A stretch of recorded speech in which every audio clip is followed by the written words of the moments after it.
फिर इफेक्ट्स क्या हैं भाई लेबर माइग्रेशन के, ये देख लेते हैं। तो सबसे पहले हम रेसिपेंट कंट्री के इफेक्ट्स देखते हैं, क्या रेसिपेंट कंट्री पे क्या इफेक्ट्स हैं।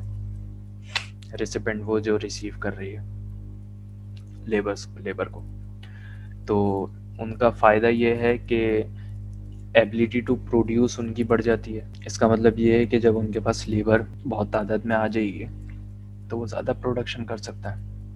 अगर वो लेबर अबंडेंट कंट्री है और उनकी वो प्रोडक्ट लेबर इंटेंसिव है तो उनको फ़ायदा है, अगर कैपिटल इंटेंसिव है तो नुकसान है।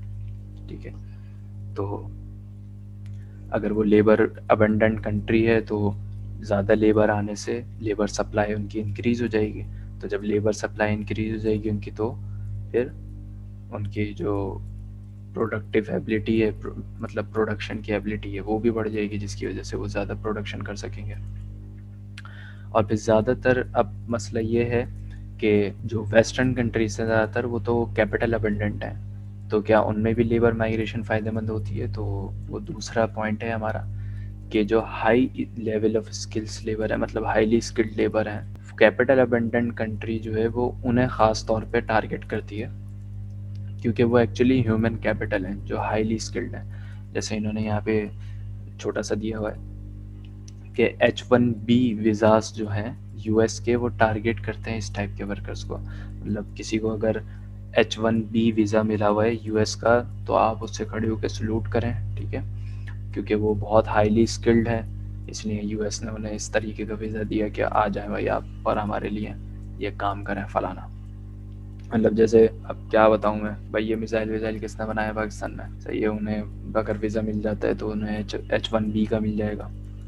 हमारे सर वहीद को वीज़ा मिल जाता है तो उन्हें H1B का मिल जाएगा। हाईली स्किल्ड है ना भाई, रिसर्च एंड डेवलपमेंट में ज़बरदस्त है।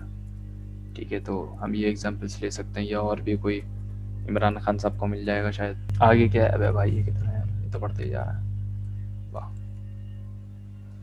तो डिसलोकेशन ऑफ नेटिव वर्कर्स, फिर दूसरा इफेक्ट क्या है भाई, एबिलिटी टू प्रोड्यूस पढ़ लिया। Dislocation of native workers competing with the new entrance of labour force. अब क्या होता है कि जो नेटिव वर्कर्स हैं, अब पाकिस्तानी उठ के चले गए सारे सऊदीया में, तो अब सऊदीया में जो काम कर रहे थे उन्हें क्या हुआ कि लेबर फोर्स में जो ये नई एंट्रेंस हुई है, तो अब कंपटीशन हो गया।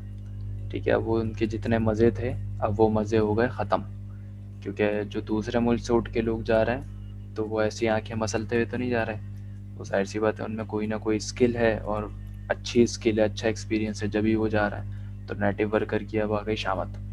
तो अगर वो स्किल्ड हो सकते हैं तो फिर वो रहेंगे, वरना क्या होगा कि अनएम्प्लॉयमेंट इंक्रीज़ होगी। और जब अनएम्प्लॉयमेंट इंक्रीज़ होगी रेसिपेंट मुल्क की, क्योंकि वहाँ के लोग तो अनएम्प्लॉयड हो जाएंगे ना, तो जब अनएम्प्लॉयमेंट इंक्रीज़ होगी तो वेजेस भी क्या हो जाएंगी, लो। वेजेस लो किस तरीके से हो जाएंगी, क्योंकि लेबर सप्लाई कम होगी तो वेजेस भी कम हो जाएंगे। ठीक है भाई। फिर दूसरा कि रिटर्न ऑफ कैपिटल इंक्रीज़ हो जाता है, इम्प्रूव हो जाता है। रिटर्न ऑफ कैपिटल कैसे इम्प्रूव होता है भाई, कि जब लेबर माइग्रेशन होती है किसी दूसरी कंट्री में और वो प्रोडक्टिव होती है, ठीक है, क्योंकि वो जाहिर सी बात है स्किल्ड होता है, ऐसी तो उठ के नहीं जाता कोई भी। कुछ लो स्किल्ड होते हैं, कुछ हाई स्किल्ड होते हैं, लेकिन बिल्कुल भी नो स्किल वाले तो नहीं होते। तो फिर वो क्या होता है कि वो कैपिटल को, अब क्योंकि वहाँ पे लेबर बढ़ गई ना, सही है, तो जब लेबर लार्ज स्केल में हो गई तो लेबर चीप हो गई, सही है, और कैपिटल कम है तो उसकी वैल्यू ज़्यादा है, तो कैपिटल के रिटर्न्स जो हैं वो ज़्यादा हो जाते हैं। जैसे आप देखें ना कि जो वेस्टर्न कंट्रीज़ हैं तो उनमें लेबर कम तादाद में है, कैपिटल ज़्यादा तादाद में है, तो वहाँ पे कैपिटल चीप है और लेबर कॉस्टली है। लेकिन यही अगर साउथ एशियन में देखें तो यहाँ पे लेबर ज़्यादा तादाद में, कैपिटल कम है, तो लेबर जो है वो चीप है और कैपिटल जो है वो कॉस्टली है। तो इट मीन्स के वेस्टर्न कंट्रीज़ में रिटर्न टू लेबर वो अच्छा है और यहाँ पे रिटर्न टू कैपिटल अच्छा है। इसी वजह से वेस्टर्न कंट्री जो है वो अपने कैपिटल की माइग्रेशन करते हैं बहुत ज़्यादा इन साउथ एशियन कंट्रीज़, क्योंकि यहाँ से उन्हें रिटर्न अपनी कंट्री से ज़्यादा मिलता है। तो कहीं पे अगर लेबर माइग्रेशन होती रहेगी तो वहाँ पे लेबर ज़्यादा हो जाएगी, कैपिटल कम होगा, ठीक है, कैपिटल लेबर रेशो में, तो उनको भी सेम फ़ायदा। फिर है इफ़ेक्ट ऑफ लेबर माइग्रेशन। फिर सोर्स कंट्री पे आ जाते हैं, आपके सोर्स कंट्री पे भाई क्या इफ़ेक्ट है। सोर्स कंट्री वो कि जो दे रही है, अगर पाकिस्तान से सऊदीया जा रहे हैं तो पाकिस्तान की बात हो रही है, तो उसमें क्या है कि वो डोमेस्टिक प्रोडक्टिव एबिलिटी जो है वो लूज़ कर जाता है। अब क्योंकि यहाँ से लेबर उठ के चली गई बाहर, ठीक है, तो यहाँ पे अगर किसी सेक्टर में लेबर फोर्स की रिक्वायर्ड थी, ठीक है, और वो बाहर चले गए तो फिर यहाँ पे लॉस है। जैसे ज़्यादातर ये सॉफ्टवेयर इंजीनियर का सॉफ्टवेयर हाउसेस में होता है, सॉफ्टवेयर कंपनीज में, क्योंकि सॉफ्टवेयर कंपनी तो ऐसी है ना, उनकी एक लैंग्वेज है, उनको बहुत ज़्यादा जो है वो इंटरप्शन नहीं होती और हाईली स्किल्ड वर्क है। तो वो यहाँ पे एक सॉफ्टवेयर हाउस में होते हैं, वो काम करते हैं, सीखते हैं, बाहर अप्लाई करते हैं और निकल जाता है, क्योंकि इसकी बाहर मुल्क में बहुत ज़्यादा डिमांड है, तो कोई अच्छा होता है तो, ठीक है, और सैलरीज भी अच्छी हैं। तो अब वो जब बाहर चले जाते हैं तो फिर यहाँ का सॉफ्टवेयर हाउस क्या करेगा? फिर उसको एक नया बंदे को उसने ट्रेन करना पड़ेगा, हायर करना पड़ेगा। तो यहाँ से जब बहुत ज़्यादा तादाद में लेबर फोर्स बाहर जाएगी तो यहाँ नेशन की एबिलिटी कम हो जाएगी प्रोड्यूस करने की। लेकिन ये कभी कभी फ़ायदेमंद भी हो जाता है सोर्स कंट्री के लिए। वो फ़ायदेमंद कैसे होता है कि अगर सोर्स कंट्री में अनएम्प्लॉयमेंट बहुत ज़्यादा है, अगर अनएम्प्लॉयमेंट ज़्यादा है और लोग बाहर जा रहे हैं, तो फिर ये क्या होगा कि जो ये प्रोडक्टिव एबिलिटी वाला मसला है ये ख़त्म हो जाएगा। अगर फॉर एग्जांपल 5% एम्प्लॉयमेंट है, ठीक है, और 5% लोग उठ के जो है वो बाहर चले जाते हैं, तो फिर तो ले अनएम्प्लॉयमेंट ख़त्म। सही है ना भाई?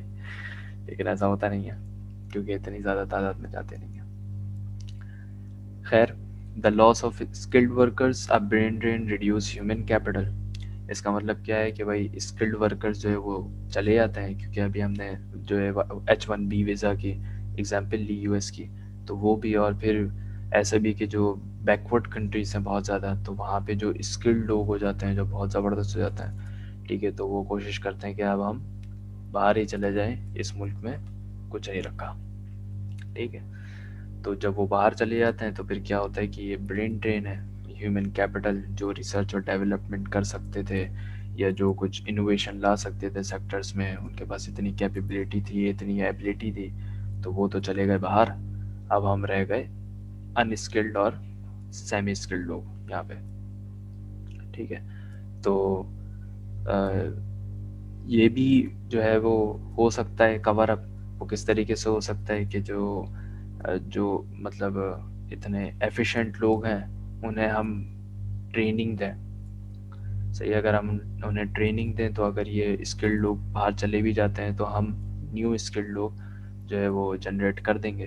जिसकी एक बड़ी एग्जांपल ये है कि जो प्रोफेसर्स होते हैं तो वो पीएचडी स्टूडेंट्स उनके अंडर में रिसर्च करता है, तो वो एक्चुअली उन्हें ह्यूमन कैपिटल बना रहे होते हैं। तो अगर वो प्रोफेसर साहब बाहर चले भी जाते हैं तो वो 5 अगर लोगों को बना के चले गए तो फिर भी 1/4 का रेशो है, तो इट मीन्स कि उन्होंने 3+ में ही बना दिया ह्यूमन कैपिटल। तो ये भी फ़ायदेमंद है, ठीक है।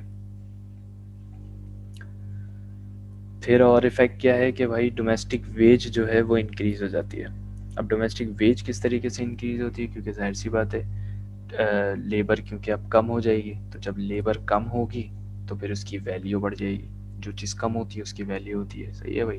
मतलब जब तक लड़की भराई है जब तक वैल्यू है, जब वो अपनी हो गई तो वैल्यू कम होती गई। ऐसा होनी नहीं चाहिए, बुरी बात होती है। खैर, तो लेबर जब तक ज़्यादा थी तो उसकी वैल्यू नहीं थी, अब वो माइग्रेट होना शुरू हो गई, कम होना शुरू हो गई, तो अब भाई लेबर की वैल्यू हो गई। तो जो चीज़ कम होगी उसकी वैल्यू होगी।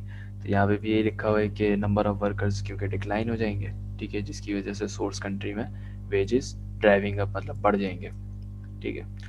तो अब यही है कि ये भी यही कह रहा है कि दोबारा कि ये वेजेस बढ़ना है, ठीक है, तो ये भी बराबर रहेगा, मतलब वेजेस नहीं बढ़ेंगी अगर कंट्री में अनएम्प्लॉयमेंट होगी। क्योंकि अब जो है वो फॉर एग्जांपल कंट्री में 150 लोग थे, सही है, तो 100 लोग जॉब कर रहे थे, 50 लोग अनएम्प्लॉयड थे। अब उन 100 में से जो है वो 50 लोग बाहर चले गए, तो अब हम सोच रहे हैं कि अब भाई 50 लोग रह गए तो इनकी तो वेज इंक्रीज़ हो जाएगी, लेकिन वो जो 50 अनएम्प्लॉयड थे अब वो एम्प्लॉयड हो गए, तो वापस एम्प्लॉयड लोग 100 हो गए, ठीक है। तो अब वेज वहीं की वहीं रही, वो कोई इंक्रीज़ नहीं, और लोग बाहर भी चले गए, एम्प्लॉयमेंट भी ख़त्म हो गई, मज़ा आ गया, एकदम विन विन कंडीशन हो गई।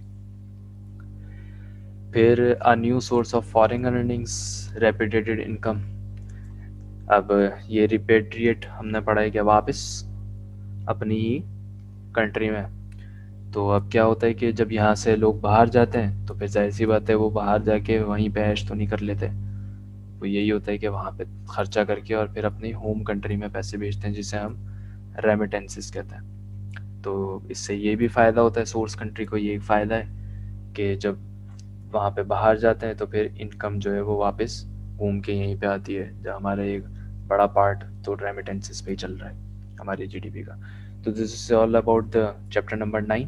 ये पूरा एक थियोरेटिकल था, इसलिए मैंने सोचा कि इसको हम रिकॉर्डेड ही कर लेते हैं। तो ये इंटरनेशनल रिसोर्स मूवमेंट्स थी, जिसमें हमने जो है वो रिसोर्स मूवमेंट्स पढ़े, जिसमें हमने एफडीआई और पोर्टफोलियो इन्वेस्टमेंट देखी।